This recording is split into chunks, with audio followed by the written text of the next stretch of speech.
Take 3 onions, you cut it into pieces, put it in a container. You take 3 garlic, cut it and also put it in a container. Take one of this ginger, cut it into pieces, you put it in the container as well. You take lemon, you divide it into two. You take one part, add inside. Use honey to soak it. Please don't use water.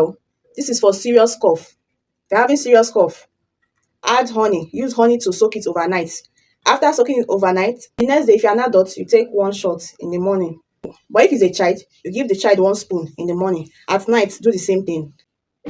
After 2 days, that cough will just run away. Please help me to share this video so others can benefit as well. Thank you.